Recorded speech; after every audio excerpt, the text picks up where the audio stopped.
potem je pa čas, da ne bo kdo zaspal, ne.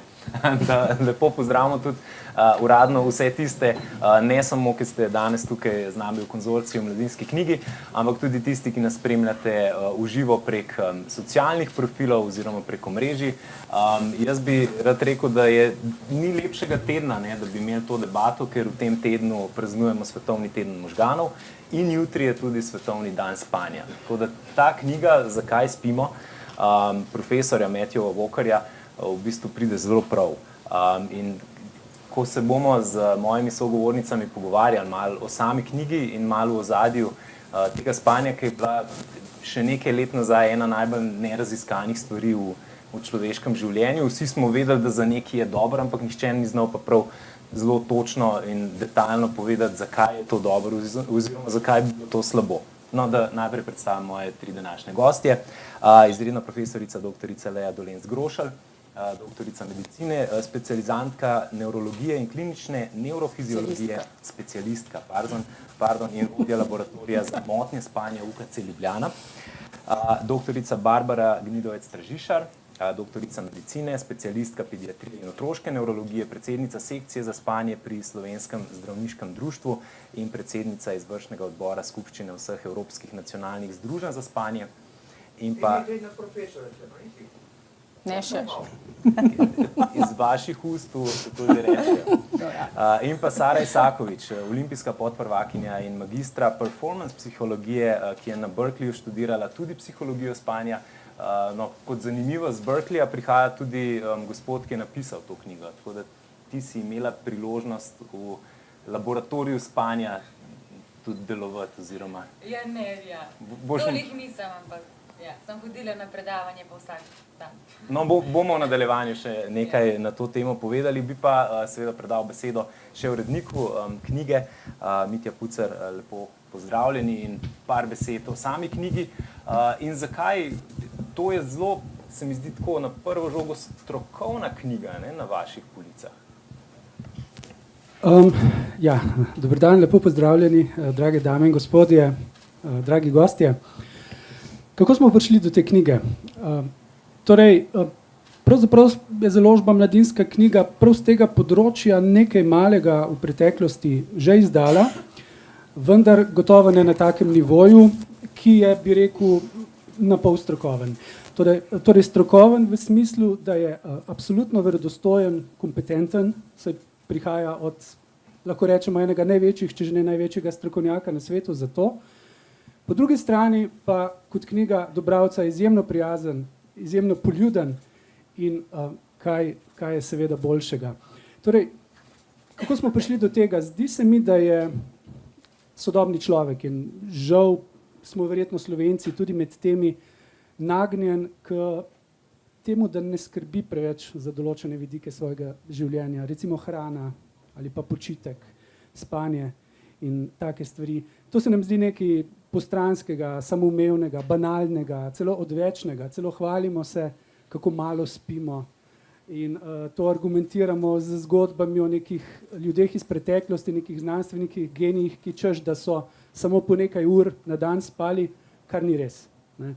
To so miti, ki so bili ustvarjeni in tako naprej. Po drugi strani je osupljivo, kako malo vemo o tem pojavu. Recimo jaz se spanjem ukvarjam že, da izračunam, približno 16 let svojega življenja, pa bi težko rekel, da sem strokovnjak za to, ker se zadeva dogaja v nezavednem, negibnem stanju in pravzaprav o tem ne vem veliko. Če že sem strokovnjak za to, kako narediti tako knjigo. Kot rečeno, osupljivo je, kako malo vemo o tem pojavu še iz tistih časov, ko je na Dunaju neki psihoanalitik poslušal zgodbe svojih pacientov in potem zgolj na osnovi tega razlagal neke zadeve, ki izhajajo iz tega. No, tudi to danes vemo, da nima v resnici kakšne hude znanstvene podlage. Tisto, kar je omogočilo res torej, tako natančno raziskovanje spanja, je v prvi vrsti verjetno sama tehnologija, ki je napredovala do te mere in o tem bodo tudi gostje več povedali, da lahko zelo natančno izmerimo določeno dogajanje v človekovih možganih, v človeku, veliko bolj, kot smo to lahko pred 10, 20 in več leti. In že to je, naprimer, že ta napredek znanosti je tisto, kar lahko veliko bolj natančno potem razloži določene zadeve, o katerih so seveda govorili tudi že prej znanstveniki, vendar jim je nekako vedno zmanjkala tista pika na i, kako to utemeljiti, kako dokazati, kako to res stvari povezati. No, in potem, ko sem tako razmišljal o knjigi, ko sem prvič na njo naletel in razmišljal tudi, oziroma naletel še na avtorja, gospoda Matthewa Walkerja, in sem šel pogledat, kdo je to, seveda, da takoj na internet, na YouTube, in vidim, da je to v resnici Britanec, seveda, mlada, torej za znanstvenika, mislim, da je še kakšno leto mlajši od mene, mlada oseba, izjemno komunikativen, izjemno simpatičen, pa vendar, mislim, prodoren in neverjetno priznan strokovnjak na svojem področju. In to vse skupaj je bilo potem dovolj za ta argument, da se knjiga naredi. Upam, da nam je dobro uspela, upam, da jo bo veliko ljudi prebralo. Zdi se mi zelo pomembna knjiga, ravno iz teh razlogov, ki sem jih navedel.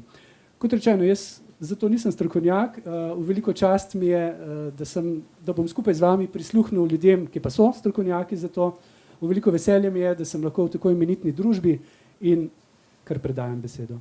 Najlepša hvala za tale uvod. V bistvu je en tak kratek sinopsis same knjige. Čestitke za v bistvu ta pogum za uvrstitev na knjižne police. Moram priznati, da knjiga, jaz ko sem jo bral, moram povedati za tiste, ki je še niste, da se zelo lepo bere in da avtor me vmes tudi parkrat nasmeji. Recimo v enem stavku reče, večina avtorjev bi bila kar malo užaljenih, če bi kdo pri branju knjig zaspal. No, jaz vas k tem celo spodbujam. In ravno to, kar je Mitja tudi omenil, v bistvu letošnji slogan Dneva možganov oziroma Dneva spanja in tedna možganov je spanje za zdravo staranje. Ja. In mogoče bi kar, doktorica, z vami začel. Vi se ukvarjate predvsem z mlajšimi in s tem spanjem, ki je tako pomemben. Se mi zdi, da ko dojenček spi, vsi rečemo, ne ga motita, ne spi, ne vem, moja babica je rekla, boljše spančka žganc na ta način. Potem kar naenkrat pa začnemo na to pozabljati, pa pride šola, pa so predure, pa je Sara plavanje ob 5 zjutraj in spanja kar naenkrat nam začne manjkati. Je to nekaj, kar je v redu, ni v redu? Ja, zdaj, doktor Gnidovčeva se bolj ukvarja z otroci, ampak okay. Sta obe. Ja, zdaj, spanje je izrednega pomena in seveda najprej se tega zavedajo mladi starši, ki po zadnjih študijah nekako do 6 let ne prinesejo noter tega manjka spanja od rojstva otroka. Kasneje smo pa še vedno živimo v tej družbi, da je spanje nekaj brez veze. In pri nas ljudje največkrat se pohvalijo s tem, da spijo malo. Če spi malo, sem uspešen, če spi malo... To ne bi bila neka kvaliteta življenja. To je kvaliteta življenja. Ob 5 zjutraj sem v fitnessu. Ja. In ob 7 že v službi. In ne izklopim telefona celo noč. In ob 2 po noč maile pošiljam. Ja. Nič narobe, če si star 50 let, recimo, ali pa več. Zdaj, v tej knjigi, knjiga je res fenomenalna zaradi tega, ker je to nevroznanstvenik, pa na zelo poljuden način v bistvu prikaže pomen spanja in pokaže te alarmantne zadeve, ki se jih mi, ki se v bistvu s spanjem ukvarjamo, že dolgo vemo, ampak zelo fino se nam zdi, da bodo zdaj o tem zvedeli tudi ostali ljudje, da nespanje povzroča nevrodegenerativne bolezni, da nespanje vodi v demenco, da nespanje vodi v sladkorno bolezen, da nespanje vodi v možgansko kap, srčni infarkt, da nespanje povzroča različne karcinome črevesja, karcinom dojk pri ženski, karcinom prostate in to so stvari, ki se jih moramo zavedati, kar pomeni, da je spanje namenjeno temu, ne da ga v bistvu samo odlašamo z njim in da ga prelagamo, ampak da je tista tretjina življenja ali pa tretjina dneva najbolj pomembna, da bomo lahko naslednji dan dobro funkcionirali. A pa vi kdaj recimo v ordinaciji predpišete spanje? Ker jaz a veste, kaj mislim, ne? Človek pride pa mu rečete, ok, koliko pa vi spite? Dajte spat, ne? Ker po knjigi sodeč naj bi to rešili, da je to baza, ne? Večinoma poslušamo samo, jaz vem, pri Dobro jutro, vedno znova, vsi strokovni gostje, ki prihajajo, pa vse blogerke. Zdrav življenjski slog, zdrava prehrana in veliko gibanja. Ne. Ampak spanja, ne vem, kdaj mi je nazadnje kdo rekel, koliko pa ti spiš. Ne. Rečejo mi sam zjutraj, ko gremo v službo, ti se pa nisi naspal. To mi pa kdaj rečejo. Ja, ravno v tem je problem. Ne? Če že govorimo o otrocih, recimo, ne, pa smo rekli, mladostnike smo omenjali, mi vemo, da starost, se pravi, z staranjem se potreba po spanju načeloma manjša. Ne? Se pravi, novorojenček prespi praktično 3/4 dneva, ne? In potem se ta potreba po spanju manjša. Pa noben ne reče, ta dojenček je pa len, cel dan spi. Ja, ne, ampak po drugi strani, ne, in to je tisto, kar ste rekli, a se da to predpisati. K meni pridejo recimo najbolj taka populacija, recimo, kjer se čuti človek najbolj nemočnega, so ravno mladostniki, najstniki, recimo osnovnošolci v zadnji triadi ali pa recimo gimnazijci, srednješolci. Oni pridejo tja kot z nekom sumom na neko motno spanje, zato ker so čez dan skozi utrujeni, pri čemer tudi marsikdo ne ločuje, kaj je to utrujenost, kaj pa je to dejansko zaspanost. Ne. In oni so zaspani, se pravi, imajo neko težavo s spanjem. Potem, ko se začnemo pogovarjati, ne, ko moje prvo vprašanje je dostakrat, kdaj se ti začne šolski pouk. Ne. In ne malo srednjih šol, gimnazij, predvsem izven Ljubljane, se začenja ob 7 ali pa 7:10, recimo. Ne. Rečeš, no, kdaj pa ostaneš? Ne. Pa recimo najstnica reče, ja, ostanem ob 5 zjutraj, ker rabim 1 uro, da si še uredim make-up in vse, da ujamem avtobus, ki gre ob 6, zato da pridem ob 7 v šolo. Ne. In tukaj jaz nimam recepta. Ne. Tukaj nimam tablete, s katero bi predpisala, da bi lahko dobila več spanja, ne, ker v čem je namreč problem pri tej populaciji. Ne? Zdaj, mi se načeloma rodimo, smo bolj, kot rečemo, škarjanci ali pa sove, se pravi, smo bolj jutranji tipi ali pa bolj pozni tipi. Najstniki so pa vsi pozni tipi. Pri njih se njihova cirkadiana biološka ura zamakne za približno 2 uri. Ne? Jaz potem vedno, recimo, zraven dostakrat pridejo seveda starši, in potem reče, ja, se mi reče, da mora iti prej spati. Ampak ne, v tej starosti recimo nekje minimum 8-9 ur spanja bi bilo minimalno, ne, pa dajmo zračunati. Ne. Se pravi, če ob 5 zjutraj mora vstati, se pravi, da bi mogel že ob 8 spati. Ne, mogoče. Ne. To je tako, kot če bi nekdo nam rekel, no, zdaj pa pojdi ob 6 zvečer spati, ob 3 zjutraj pa vstani, pa pojdi v službo in bodi učinkovit, super, piši prvo uro test. Sara, kako je bilo pa pri tebi? Zdaj, te bom uporabil na 2 nivojih. Enem je tem strokovnem, drugem je pa športnem oziroma profesionalna športnica, ki si od katerega leta vstajala, kdaj zjutraj in se... 13. 14. Ja. Samo, jaz nisem imela izbire. Jaz v bistvu kot športnica sem mogla priti na trening 15:05 zjutraj pred šolo in odtrenirati tisti svoj trening, ker plavalci moramo biti 2-krat na dan v vodi. Če je bilo zgodaj, je bil pa vsaj bazen mrzel. Ni bilo zaradi make-upa. Ne, nisem prišla čisto make-upa. Ampak jaz sem v bistvu zelo, res je, da glede te ure, ampak jaz sem bila kot športnica toliko utrujena čez cel dan, da jaz sem šla ob 9 spat. Tako da pri meni ni bilo sploh problem, jaz bi šla lahko tudi ob 8. Samo v bistvu okoli 8 se mi pa končal trening zvečer. Tako da, takoj ko sem, v bistvu kot športnica, jaz sploh ne sodam v nobene tiste kriterije, ne pozen trenirati, ne pozen jesti. Jaz sem ob 8 končala trening, ob 8:30 sem jedla, ob 9 sem spala. Nisem imela druge izbire, pri meni pač tudi tista hrana ni vplivala. In sem spala od 9 do 15:05. Potem sem pa vsakič, ko sem se vozila domov iz Ljubljane v šolo na poti domov na Bled, sem 45 minut spala v avtu. Tako da mi športniki smo ful dobri powernapperji, jaz sem lahko zaspala za 10 minut kjerkoli. Včasih v šoli tako malo na skrivaj, ampak ker sem lahko me budna, ampak glede tega sem bila ful disciplinirana in jaz sem tako vrednotila spanje kot športnica, da sem vesela, da športniki imamo to izkušnjo. Sliši se kruta, ampak spimo dosti. Mislim, ne, vedno, ampak poskrbimo, da spimo, no tako, a ne, jaz sem, Zdaj, mi da se mogoče ne bi čisto strinjali, ne? Ker to, veš, temu rečeš power nap, ampak to, da v šoli ne mrkneš za 10 minut, pomeni, da najbrž tistega nočnega spanja vsem ni bilo dovolj. Ne? Seveda, da To je to, ne, ne. ker- Sam trenerju to poveš, pa potem rečeš v šoli, lej, jaz moram po treningu spati. Ampak kdaj se pa to diagnosticira z, ne vem, narkolepsijo, s tem, da si non-stop dnevno utrujen, kar se mi zdi, da v modernem svetu je vsaj majčken problem. Ja. Narkolepsija je čist druga, to je nevrološka bolezen, genetska bolezen, a ne, kjer imamo spremenjene tudi te gene in ni, da bi nekdo, ki malo spi, šel v narkolepsijo. a Se ne. pravi, ne moreš razviti tega Ne, stanja ne, bolezni.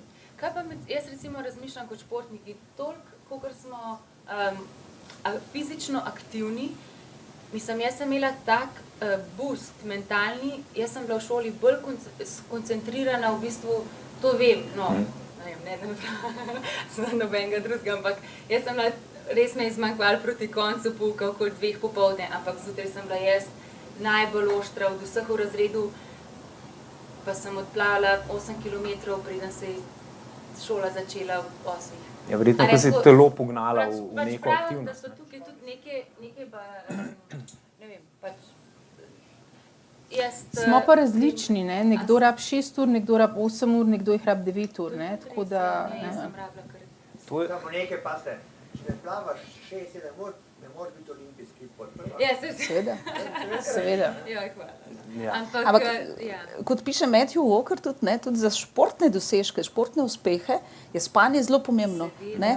Ker v spanju se pravzaprav tvori Regenerira spomin, telo. ne, in se tudi recimo deklarativni spomin, recimo tudi to, ne, za športne dosežke. Ja, Ne, tako da. seveda. omenila si tudi power nape. Kaj se vama zdi za te power nape, ki jih imajo Američani tako zelo radi, pa recimo, če po noči res ne moreš zadostiti, tako kot pravi gospod Walker, 8 uram spanja, kot naj bi človek potreboval, je to rešitev? A se lahko s tem, ne vem, dela zalogo oziroma prinaša noter, po domače rečeno? Ja, zdaj, ljudje smo cirkadiana bitja, kar pomeni, da smo vezani na ta 24-urni ritem in spimo po noči v temi in smo budni čez dan v svetlobi. V tem 24-urnem ciklu imamo še manjši ta ultradialni cikl, ki pride nekako na 4 ure, kar pomeni, da je tista kratka siesta v srednjem delu dneva v bistvu fiziološka. Ne? Ni vezana na hrano, ni vezana na ostale stvari, to so delali študije. Ne? Tako da en kratko spanje popoldan je čisto fiziološko. Seveda, če pa imamo mi motne spanje, da imamo nekoga z nespečnostjo, pa absolutno odsvetujemo kakršno spanje čez dan. Ne? Če pa so to športniki, recimo, je pa potem seveda te kratki power napi, recimo mi smo delali z temi solo jadralci, ki so šli sami čez Atlantik, delali smo z temi, ki so šli za kolesarji čez Ameriko, a ne? Seveda, jasno power napi, a ne? Ampak to za nek krajši čas, za zelo motivirane osebe, a ne? Če ne govorimo zdaj samo v enem nepu popoldne, ampak v več kratkih zaradi deprivacije spanja, ja, za krajši čas. Nismo pa ljudje takšni, da bi si mi popolnoma spremenili našo genetsko uro in v bistvu spali v kratkih razmakih po dnevi in po noči. To pa je že patologija. A lahko na pripombo, Einstein, ti dosmo rojčni dan, ne? On je spal 4 ure pa delal, pa 4 ure pa delal. Ja, Einstein. imamo short sleeperje, a ne, kar pomeni, da nekdo lahko spi 4 uri po noči in s tem dobro funkcionira čez dan. To ni motna spanja, to je short sleeper. Tudi Ampak dr. so Walker- redki, ne? Tako kot je Zelo bil redki. Einstein redek. Tudi dr. Walker recimo, lepo govori, da mi telo lahko navadimo, da spi malo. Tako, da lahko ga tako streniramo, da spimo malo in da smo s tem še funkcionalni. Ne? Samo dolgoročno, ne, ga pa s tem v bistvu okvarjamo telo. Ne, recimo. Ampak če se vrnem to, kar ste omenili, ne, na zalogo na spat, tega ni. Spat moramo iz danes na jutri. Ne. To je recimo spet problem, če se vrnemo k najstnikom. Ne. Noč, pa potem je pa cel dan spal, prišel na kosilo Dej, in je to bilo je vse ta, v redu. kot rečemo, socialni jetlag, ne, oziroma te naši najstniki, ki grejo, jaz pravim, vsak vikend na kavico v New York, pa pridejo pol v nedeljo zvečer nazaj. Ne. Kaj oni naredijo? Ne? Oni potem v soboto, nedeljo potegnejo, ne? Pa recimo grejo še v petek, soboto na žura, ne? Pa grejo še malo kasneje spat. Se pravi, da so oni v nekem kroničnem jetlagu. 5 dni so na enem ritmu, 2 dni so na drugem. Ne? In ta razlika je recimo dejansko skoraj toliko kot tukaj do vzhodne obale. Ne. In naš cirkadiani sistem potrebuje za 1 uro 1 dan. Ne. Se pravi, glih se približno malo navadijo na ta ritem, zdaj spimo do 10 ali pa do 9 zjutraj, ne, pa gremo spat po noči, ne, potem pa pride tisto ponedeljkovo jutro. Ne. Po eni strani v nedeljo zvečer nisem nič zaspan, v ponedeljek zjutraj moram pa vstati ob 5. Ne. In tukaj se potem že začne teden. Če smo zdaj prijazni do naših najstnikov, ne, nobenih kontrol po ponedeljkih, ne, in Pa ne prve kasnejši ure. začetek Jaz pouka. mislim, da če kdo gleda na Facebooku, zdaj že, to je že iniciativa. Mislim, da 10.000 podpisov je že zbranih, brez problema. Ampak zdaj smo lepo prišli v bistvu tako zelo naravno na eno zadevo, ki je pa, kaj so pa posledice nespanja. Oziroma dolgoročno, kaj je tisto, kar dokazano se nam lahko zgodi. Meni recimo, jaz sem človek, ki najbolj pada na statistiko in ko v knjigi piše, da recimo v Ameriki več ljudi v prometu, to je ena taka moja tematika, več ljudi umre zaradi spanja, se pravi zato, ker zaspi za volanom, kot pa zaradi alkohola. Tako, pa vsi vedno opozarjamo, alkohol in božnja ne gre skupaj.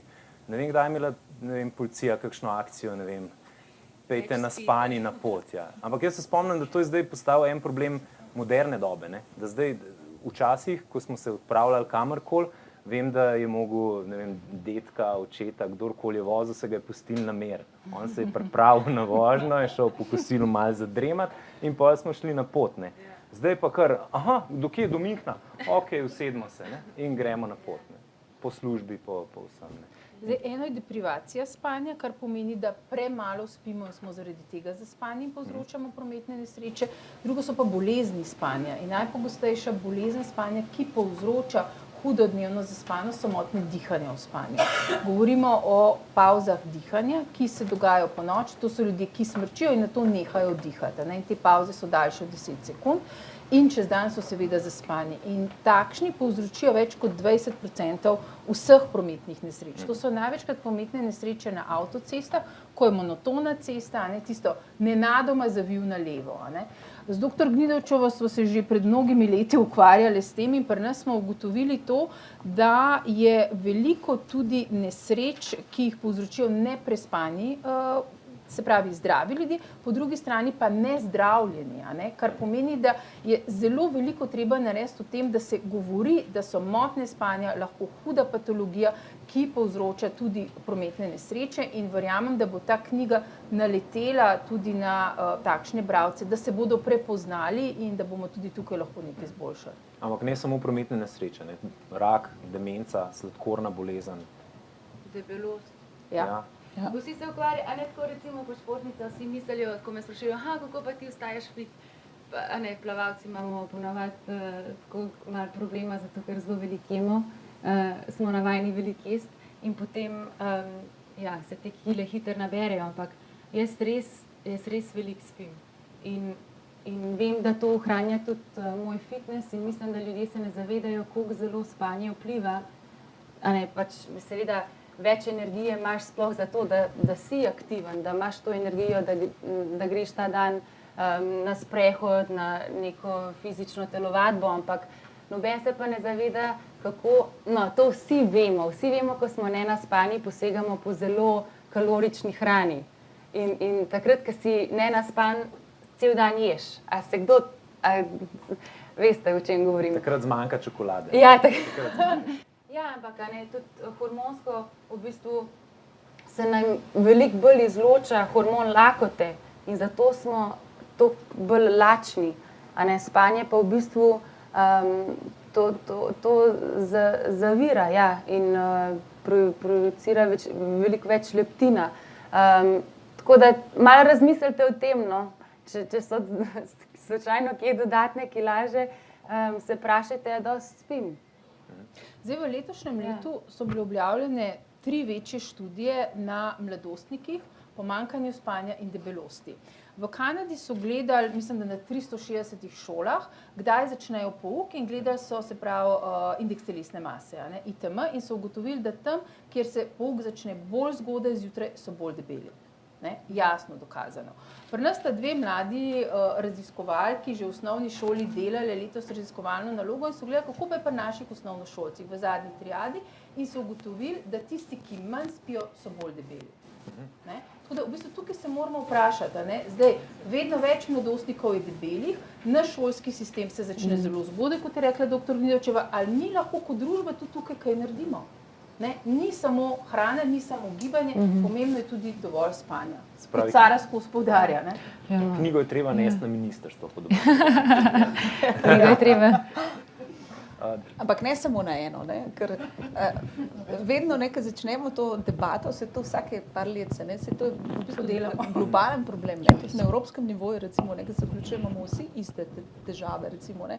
Razen Američani, kjer je veliko najstnikov se v bistvu pripelje v šolo, ne? Ker so že pri 16 leti začnejo voziti in so imeli veliko prometnih nesreč, ne? Vemo, da zaspani najstniki so tudi veliko bolj nagnjeni k tveganim oblikam vedenja, ne? Tam so nekako dejansko, bom rekla, kar v določenih zveznih državah uzakonili, da se pouk ne sme pričeti recimo pred 8:30 zjutraj, ne?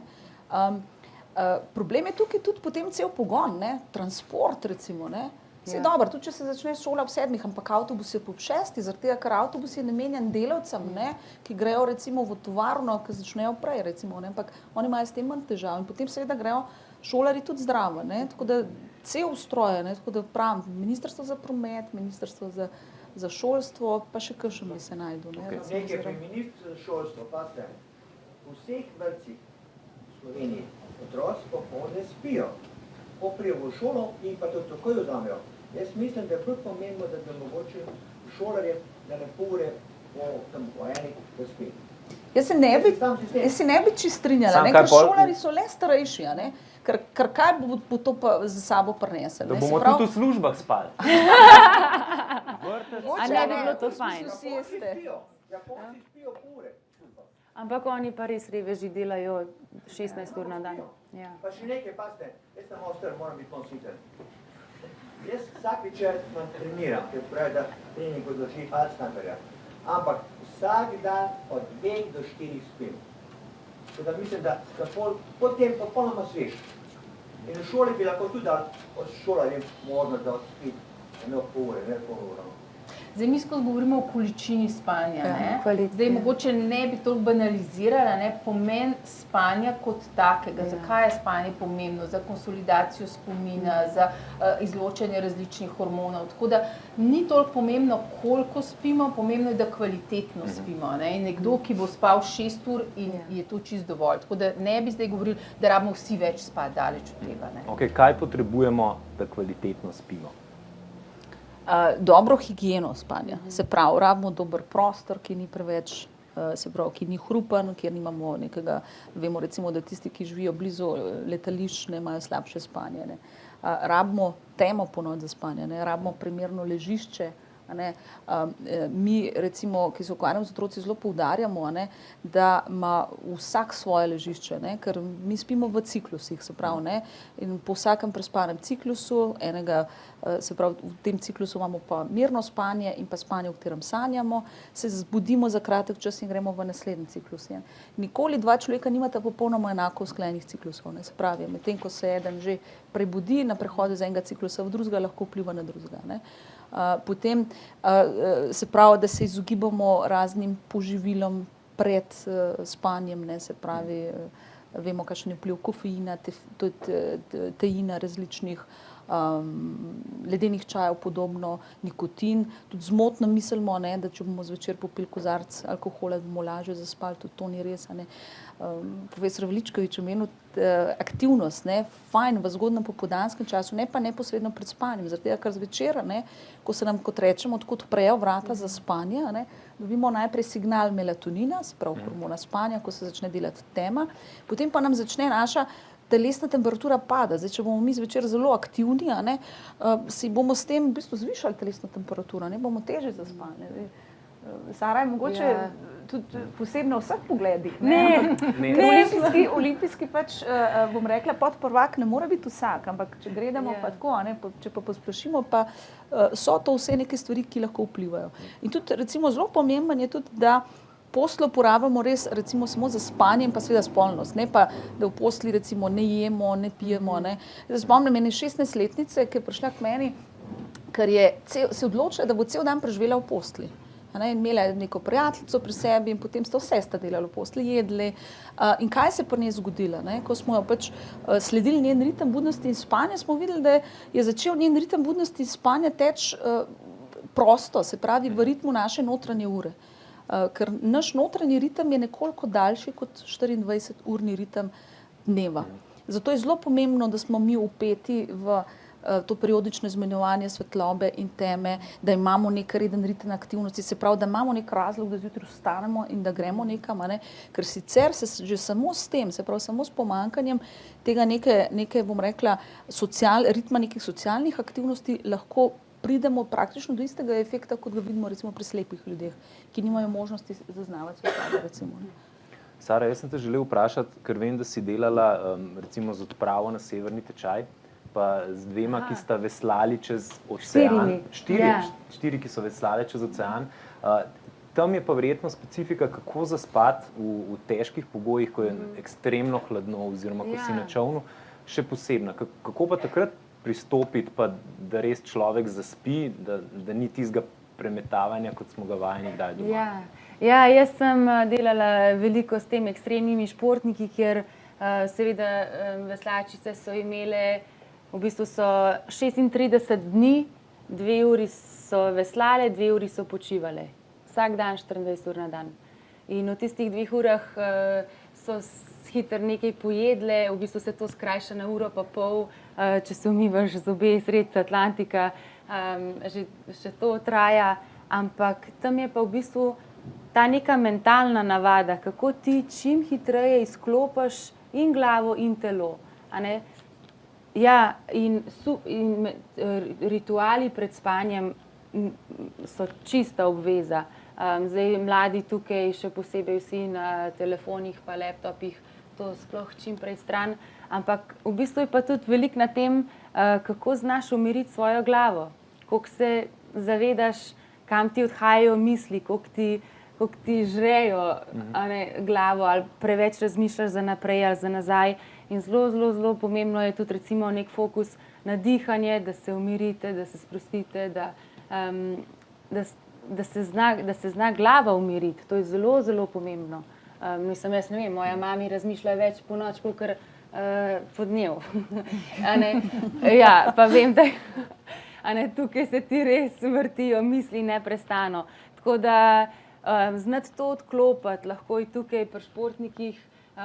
Te nočni rituali so vizualizacije. Jaz sem zelo veliko pred spanjem o tem malo bolj globokem stanju vizualizirala svoje tekme. Še danes ne vem, kje vizualiziram. Pa tudi, da ti znaš tudi odklopiti telo. Ker včasih je pa telo se premika, pa ste pač niste udobni. Treba je psihično izklopiti vsako mišico v telesu. Se osredotočiti na noge, na roke, kakor en tak sken telesa.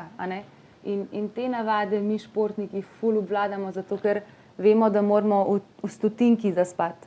Jaz ne vem, jaz imam še milijon drugih ritualov, mentalnih. Delavnica ritualov Saro Isakovič in prijavnica vas čaka pri izhodu. Ljudje si morajo res najti neke rituale, pač vsak ima svoje, ampak boste mogli to sami pri sebi ugotoviti, kaj je to. Jaz zvečer, ne vem, jaz sem to tako natrenirala, v bistvu, da moja prva navada, ko pade glava na poštarje, da si ponavljam stvari, za katere sem hvaležna, ne vem, pošiljam dobre misli, zato ker so vsi moja družina ali piloti v zraku, ne vem, pač tako, da so vsi na varnem. Tako, pač vsak ima nekaj svojega, ampak morate pa znati umiriti in glavo in telo, tako da ne postane to čista navada, da ni nekaj ful tujega, se bom pa jaz mislila na dihanje. To je čist normalno. To bi jaz dopolnil Barbara. Posod piše, da spanje zvečer ni napornega treninga, lažje spiš. Ampak zaradi časa ona ne mora zvečer trenirati. Jaz treniram vedno zvečer. Ampak je pomembno, da imamo kot kondicijski refleks Ko jaz domov pridem zmatram, padem v podo, sem mrtev. Ampak vedno v bistven času, pomembno je v bistven času in tako da avtomatično da spiš. Profesor Veličkovič, Sara je izjemna, a ne? Knjiga je namenjena splošni populaciji, a ne? In govorimo o ljudeh in večina ljudi, najpogostejša motnja spanja v splošni populaciji je kronična nespečnost, a ne? To so ljudje, ki se zvečer ne znajo sklopiti misli, ne morejo zaspati, premlevajo svoje probleme in za njih moramo nekaj narediti, a ne? In profesor Walker v tej knjigi zelo lepo opiše, ne? Kognitivna vedenjska terapija, ne, to je tisto, kar je pred zdravili. Ne, tako kot Sara pravi, po eni strani za športnike, po drugi strani za ljudi, ki imajo težave z spanjem. Ne. Ker mislim, da po tej knjigi bojo posegli tudi tisti, ki imajo težave. Ne. A veste, ali predvsem tisti. Ne. In njim ne bomo svetovali fizične aktivnosti pred spanjem, ker večina študij kaže, da to ni dobro. Zaradi tega, ker govorimo o zvišani notranji telesni temperaturi, ki vpliva na globoko spanje, kot je rekla dr. Gnidovčeva, in to ni v redu. A ne? Tako da ene te splošne rituale, kot jih je Sara omenila, so dobri za celo populacijo. A ne? Tako da mislim, da teh osnovnih navad ne bi bolj poudarjala. Ampak če grem jaz nazaj na rituale, ne? V bistvu rituali so zelo pomembni. Jaz se spomnim tudi, ko sva imela midva Liama, ko je bil še zelo majhen. In ga je bilo težko spraviti spat, oziroma to obdobje, da je on od trenutka, ko smo ga dali v posteljo, od trenutka, ko je zaspal, je bilo zelo dolgo. In pol je vedno na internetu in povsod in vsakega, ko vprašaš, rečeš, naredite en ritual. Se pravi, ga skopaš, se pravi topla kopel, potem soba, ki je malo hladnejša, neka pravljica, nekaj, kar je vsaki čisto in to potem začne delovati. Se pravi, smo nekaj ujeti v navadah. To velja v bistvu že od dojenčka naprej. Tudi rečemo, pa imejte isti redosled, ne vem, ko se zbudi, ga podojite, ga previjete ali obratno, recimo, zato ker to mora biti nek predvidljiv postopek. Seveda pa zelo, ker recimo tudi večer je le en tak čas za otroka, čas ločitve in da mu to ni nekaj neprijetnega, ampak da mu je to nekaj normalnega, prijetnega, mora biti ta konstantna rutina, vedno poudarjamo, ne glede na to, kje ste, probajte se držati. Seveda pa zelo pomembno, da to ni predolgo. Recimo nekje tam od 2. do 4. leta se začne to počasno testiranje meje, ko je treba še eno pravljico, pa gremo še enkrat luljati, pa še malo vode piti in tako. Tle moramo tudi te stvari znati ustaviti. Tako da tako, kratko, sladko, usmerjeno k cilju. Ni potrebno, zdaj recimo, lahko si naredite tudi ritual, recimo, ne vem, pred kopanje prej, pa potem večera. Nek ritual, ki pač deluje, ampak pomembna je ta konstantnost. V bistvu uri, tako kot je rekel profesor, se strinja, pa seveda tudi potem isti ritual. Sara je malo omenila že vse tablice, pametne naprave, televizije. Je v bistvu na nek način, lahko krivimo Edisona za to, da nam je uničil ritem spanja, da je vedno neka luč, ki je prižgana, da ne gremo takoj spat, ko bi bilo treba, oziroma takrat, ko bi bilo pametno, da vedno preden gremo spat, še na hitro pogledamo na telefon, če je slučajno še kakšen mail padel. Eno je to, drugo je pa, da živimo v svetu, ko vedno več ljudi dela po noči. In to je velik problem današnje družbe. V Ameriki seveda še večji, pa tudi v Evropi je še nekaj let nazaj bilo 25% ljudi, zdaj že bistveno več. In te imajo pa ves čas spremenjene ritme. In tako kot profesor Walker lepo opiše, porušeni cirkadiani ritmi v preteklem letu 2017 je bila dodeljena Nobelova nagrada za odkritje cirkadianih ritmov. Se pravi, to je zelo aktualna tema in moramo se zavedati, da v bistvu ne moramo prelisičiti tega našega organizma, naših notranjih genov.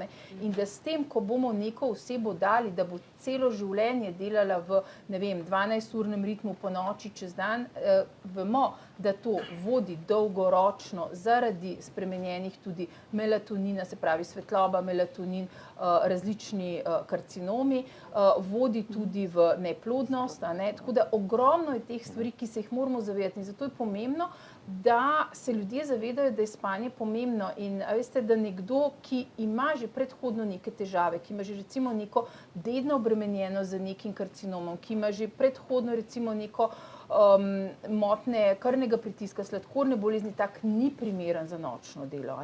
Zato, ker meni je vedno grozno, ko rečejo, nova tovarna se je odprla, ne vem koliko delovnih mest, samo nočno delo. Vsi ljudje niso primerni za to, da znamo nekako izločiti, kdo ja in kdo ne. In po drugi strani, da se ljudje sami zavedajo, da ko pa nastanejo take težave, da potem poročajo in da potem seveda se to spremeni. Pred nekaj dnevi je bila statistika nova. Medicinske sestre, ki po noči dežurajo, poprečno prej umirajo kot druge. To vemo že dolgo časa. Na Danskem dobijo od države odškodnino, tiste, ki so zaradi tega dobile karcinom dojke. V Sloveniji smo še svetlobna leta daleč. Delo po noči vsekakor ne. Zdaj pa, ko smo bili pri spanju... Ne vsekakor ne, ker smo v družbi, kjer mora biti, ne? Ampak dobro prepoznati ljudi, ki so za to sposobni in jih opozarjati na težave, ki se lahko pojavljajo. In pa imeti tudi dobre urnike. Se pravi, ki so v skladu z neko fiziologijo. Se pravi, da nočno dela samo nekdo, ki je nočna ptica. Ne, ampak tisti, ki je bolj nočni tip, ki je bolj, kot rečemo, sovica, tisti si lažje podaljša dan in gre v ta ritem. Z leti vsi postanemo bolj jutranji tipi, zato je tudi nočno delo po 55. letu ni več potrebno, ker so takrat cirkadiani ritmi spremenjeni. Nekdo, ki je od majhnega jutranji človek, ni primeren za nočno delo. Okay, če se malo vrnem na pripravo na spanje. Kaj pa tablete za spanje?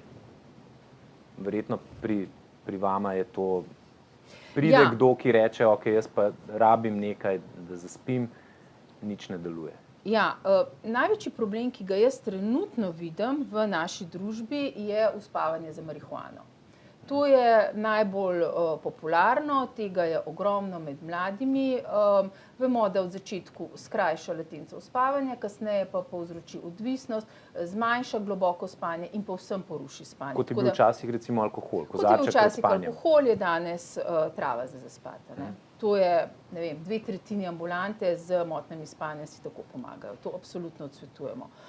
Po drugi strani imamo evropske smernice za zdravljenje nespečnosti, katerih so avtorice sva z dr. Gnidovčevo, v katerih smo jasno napisali, da prva terapija kronične nespečnosti je kognitivno-vedenjska terapija. Šele ko ta ne pomaga ali če ni dosegljiva, je kot add-on farmakološka terapija. Tam pa moramo vedeti, kaj so uspavala, so različna z hitrim delovanjem, počasnim, za nespečnost uspavanja, za nespečnost v drugem delu noči ali druga zdravila, ki vplivajo tudi na spanje. Tako da v Sloveniji je najpogosteje predpisano zdravilo za centralno živčevje, so ravno uspavala. Tako da mislim, da je vsekakor preveliko poseganje po tem. Prehitra rešitev. Prehitra rešitev, ja. Sara, ti si bila v laboratoriju za spanje. Kaj lahko tam vidimo oziroma kaj se tam dogaja? Jaz v bistvu nisem volontirala za nobeno tisto študijo, ko so na Berkeleyju imeli, drugače so študente zelo dobro plačali, da so v laboratoriju spali. Jaz nisem bila tam. To bi lahko tudi v Sloveniji uvedli. Sam ne plačamo to. Ne plačamo laboratorij za spanje. Se jih imamo. A imamo? Seveda. Hodijo. Mi smo v bistvu, ali si bil ful dobro plačan, ali pa si dobil kakor točke, ki so se ti štele. Ne, res, jaz moram to razčistiti. A pa dobiš plačan za spanje potem? Ne, mi imamo laboratorij za spanje, kjer diagnosticiramo motnje spanja. Ni pa, da bi se jaz recimo javil za 2 tedna priti. Za kakšne študije tudi kdaj iščemo. Se bova izmenjala kontakte. Jaz ne vem, to imaš toliko elektrod. Moramo pa vedeti, da veliko pravzaprav ljudi, ki pridejo z težavo s spanjem, predvsem z nespečnostjo, ne rabijo snemanja spanja v laboratoriju za motnje spanja. Velikokrat je. In to je mogoče tudi odgovor na to, zakaj velikokrat je hitra rešitev uspavalo. Zaradi tega, ker da se nekako vse to uspemo pogovoriti, pa to je v 7 minutah, kot jih imajo v povprečju zdravniki na primarnem nivoju, zelo težko narediti. Običajno taka obravnava traja dolg časa in potem na koncu pridemo do tega, da pravzaprav ni treba nobeno snemanje spanja, nič, ampak je treba samo mogoče nek vzorec spremeniti. Ja, na kampusu. Meni je bilo zato takrat toliko zanimiv, zato ker sem 10 let nazaj imela to predavanje in takrat se res, recimo, jaz vem v Sloveniji, ali pa... 20 let že delamo. No, zdaj mi 20 let, ampak recimo mi mladi tako v šolah, kakor jaz vem, v Sloveniji ni tega predmeta. No, tako da jaz sem bila takrat zelo navdušena in profesorica moja je bila Avstralka, takrat Walkerja ni bilo na kampusu še, ampak smo vsi vedeli za njega. Je bilo pa ful zanimivo, zato ker je nam profesorica pred vsakim izpitom milijonkrat nas prosila, če lepo, prosim, veliko spimo. In je ful dala na to, no, da se res, seveda veliko učimo, ampak tudi poudarek je bil na tem, prav prosila nas je, lepo prosim, danes res spite, preden jutri pridete na izpit. Tako res krasno vzdušje je bilo, pri nam je tudi prišel pilot, v bistvu ameriški vojak, pilot razlagati o tem, kakšno motnjo spanja imajo recimo te vojaški piloti. Tako, zelo različna predavanja smo imeli, nevropsihologijo, pač sanj, kako sanjamo, kaj se dogaja v možganih takrat, ko sanjamo. Mene je to vedno ful zanimalo, ker veliko sanjam. Tako da je bilo nasploh, mislim, res takrat, no, jaz sem vsak dan starše poklicala, mami, veš, kaj sem se danes naučila. Mislim, da bi bilo fino, če bi več ljudi v Sloveniji, mladih, bili toliko seznanjeni o tem predmetu. Zdaj, lansko leto smo imeli, tako kot je ta teden možganov, letos je na temi bolečina, lani so bili možgani in spanje, tako da mislim, da je bilo kar nekaj narejenega, ampak tako kot pravi Sara, vedno več moramo in mladi se morajo zavedati, da je to pomembno, da bodo samo tako lahko uspešni naprej. Ampak to, kar je Sara rekla, mislim, da je najboljša reklama za spanje, to, kar se zdaj podarja, da se lahko v spanju učimo. In če rečeš na mladim, spi, pa boš kaj naučil, bodo spali. Ja, mislim, samo zato, da se razume, kako spomin funkcionira. Ker mladi ne vejo, da se, kakor je gospa rekla, da je konsolidacija spomina, se pretvarja v kratkoročni spomin, v dolgoročni spomin. To so kakor neke take škatlice. In rečeš, ok, če si hočem tole res zapomniti, moram imeti fajn naspati. Pa tudi moramo vedeti, da če se kratkoročni spomin kakor ne ufriša, tako kot imate reload page, ko se reloada, to je zelo pomemben del našega vsakdanjega funkcioniranja. In če ne spimo, v bistvu imamo potem dolgoročno tudi problem ustvarjati nove spomine. Tako da nasploh spomin in spanje je bila izredno pomembna tema, sploh spomin in čustva, za regulacijo čustev.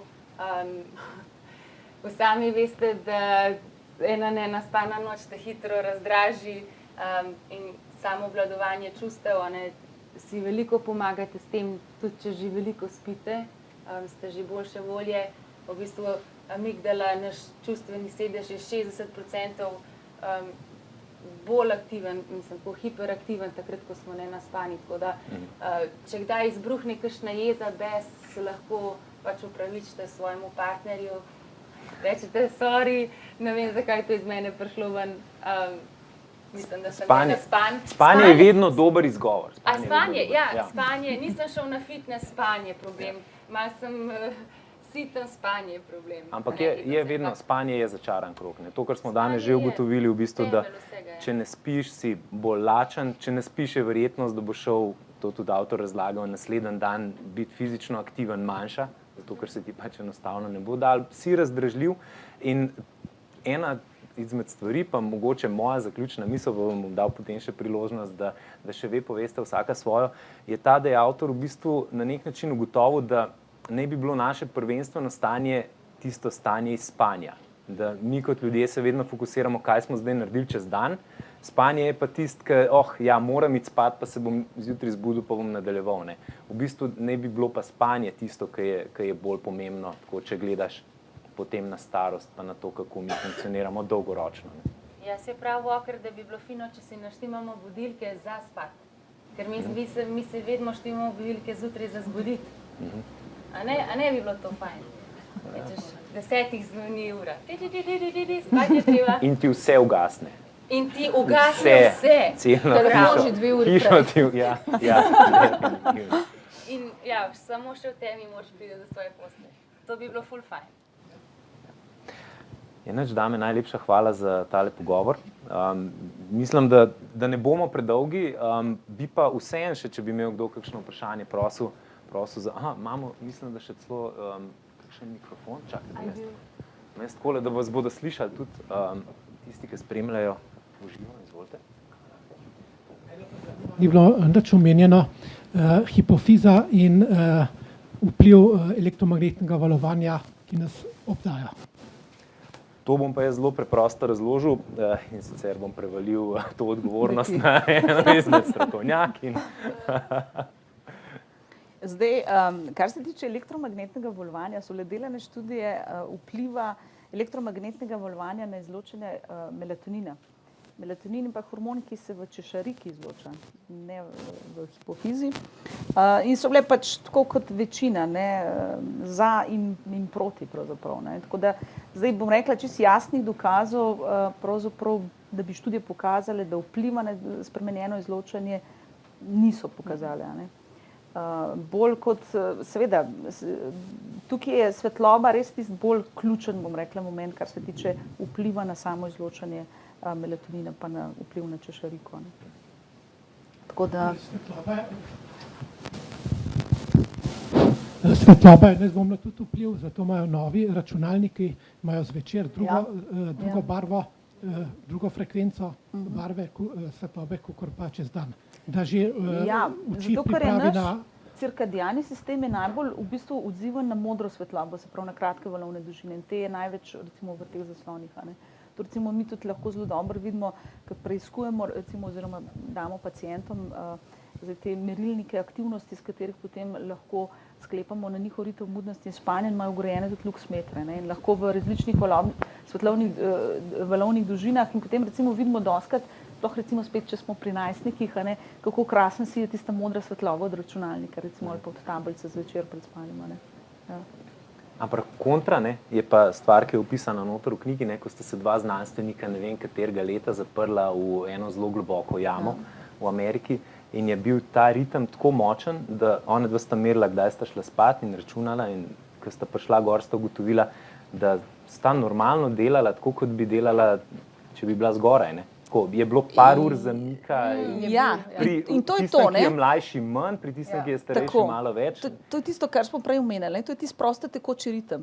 Ker če bi v takem ritmu živel, potem seveda bi slednjič spal takrat, ko je zunaj dan. Ne? In to sta tudi ona da počela. Ne? Se pravi, ona da sta šla vsak dan nekoliko kasneje spat, ne? Zaradi tega, ker je... Vsak dan sta malo zamaknila, ampak še vedno pa ujela nek... Seveda, ne, to je pa genetski ritem. Ne, astronauti ima tudi tak ritem za spanje. Astronauti, ja, to pa... Ja, zdaj mi se ukvarjamo z temi študijami v zmanjšani gravitaciji in hipoksiji z Evropsko vesoljsko agencijo, kar pomeni, da delamo študije za misije v vesolje.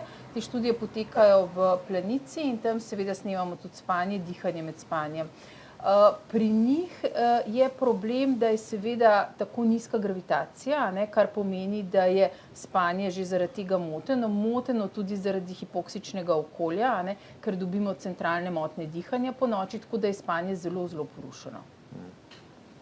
Morda še kakšno vprašanje? Ja.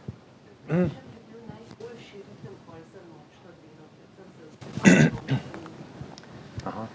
Ja, zdaj, ritem za nočno delo. Ritmi so pomembni, da se premikajo naprej, kar pomeni, da nekdo, ki dela v nočni izmeni, gre na to, recimo, če rečemo, ali pa 3 dni dopoldanske izmene, 2 dni popoldanske, 2 dni nočne in potem prosto. Ne? Najslabše je, da se izmene premikajo nazaj, kar pomeni, da gre iz jutranje v nočno. Ne? Zaradi tega, ker, tako kot je rekla dr. Gnidovčeva, mi rabimo 1 uro, en dan za 1 uro spremembe, da se prilagodimo. Za nazaj je pa bistveno težje. Tako da dela so tudi študije glede na ali 8-urni delovnik ali 12-urni delovnik, različno je. Predvsem v tujini se izmene začnejo kasneje. Pri nas se večina slovenskih tovarn začne ob 6 zjutraj. In nekako študije kažejo, da če bi bila ta izmena ob 7, zjutraj bi bilo že boljše. Ampak se bojim, da pri nas je to tako nekako ustaljeno, da težko se temu prilagodimo, vsekakor pa premikanje naprej. Moj kolega je tudi zdravnik, urolog. A je ta sprememba časa, letni, zimski, je to koristno za spanje ali ne koristno? Ker tu zgleda katastrofa, vseh katastrof. Ja. Zdaj, ravno v Evropskem združenju zdaj bo nekje padla odločitev. Nekako odločitev je že, da se ne gre v spremembo, ampak zdaj je problem, kateri čas bomo zbrali.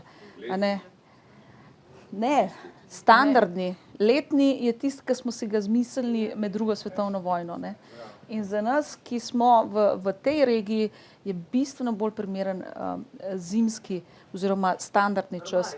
Ker že zdaj ne govorimo, kakšne probleme imamo zaradi prezgodnega pričetka dela, šol. Zdaj si pa predstavljate, kaj to pomeni, če bi imeli celo leto poleten čas. Kaj to pomeni, recimo, se pravi, bi bili po zimi, bi vstajali pravzaprav več ur pred sončnim vzhodom, recimo, ne. Se pravi, to bi bilo bistveno bolj slabše, kot pa tisti ugodni učinki daljšega dneva poletja, ne.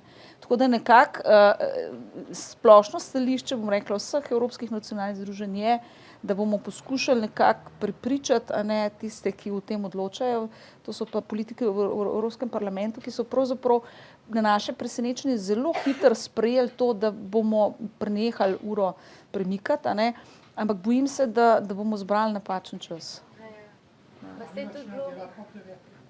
Ja, seveda. Še gospa zadaj.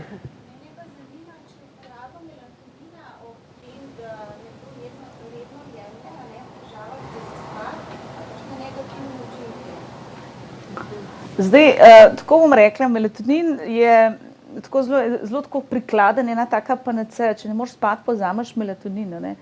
Ampak melatonin je zelo specifično zdravilo, kjer je bolj kot pomembno to, koliko ga vzamemo, kdaj ga vzamemo. Se pravi, recimo zjutraj lahko pojemo eno celo tablico tablet, pa ne bo nekega učinka. Tako da tukaj je zelo pomemben, kaj želimo doseči, pa kakšne so težave. Tako da zdaj jaz bom rekla, tega se veliko uporablja, lahko tudi pri otrocih, zlasti pri otrocih z motnjami v razvoju, recimo pri otrocih z avtizmom, kjer imajo neke specifične motnje, tudi izločanje melatonina. In bom rekla, da nekih dolgoročnih posledic pravzaprav ni. Ampak pravim, da s tem je potrebno previdno. Problem je v tem, da recimo zlasti v Ameriki je melatonin široko dostopen. Res je, da so to preparati, ker vedno opozarjajo, ker niso, so registrirani kot prehranska dopolnila, ne kot zdravila, da je pravzaprav v resnici zelo težko reči, koliko je dejansko učinkovine v teh raznih preparatih. Potem jih mešajo z različnimi vitamini, tudi recimo z vitaminom C, kar je za spanje neugodno. Tako da tle bi jaz rekla, da je potrebno biti previden. V resnici ne vemo, kakšni so dolgoročni učinki. Zdaj recimo bomo rekla, da se bolj aktivno uporablja mogoče 15-20 let, tako da so lahko še dolgoročne. Tako da tudi tukaj bi bili, tako kot pri ostalih hipnotikih, previdni. Lahko je zelo učinkovit, ampak moramo vedeti, kaj želimo z njem doseči. Predvsem je to, bom rekla, bolj kronobiotik, se pravi, da nam nekako prilagaja fazo spanja. Mi smo pa tudi zastrupitve z visokimi dozami melatonina v Sloveniji. Pa tudi spanje ni enako, ne? Ko enkrat vzameš melatonin, saj avtor tako navaja, ni to tisti spanec, ki bi ga dosegal, recimo. Melatonin je pravzaprav signal samo, ne? Se pravi signal, zdaj se pa začenja noč, ne? Tako da ni nek tak... Šalter za luč ugasen. Neke mere, Ja, najlepša hvala vsem, ki ste bili danes tukaj.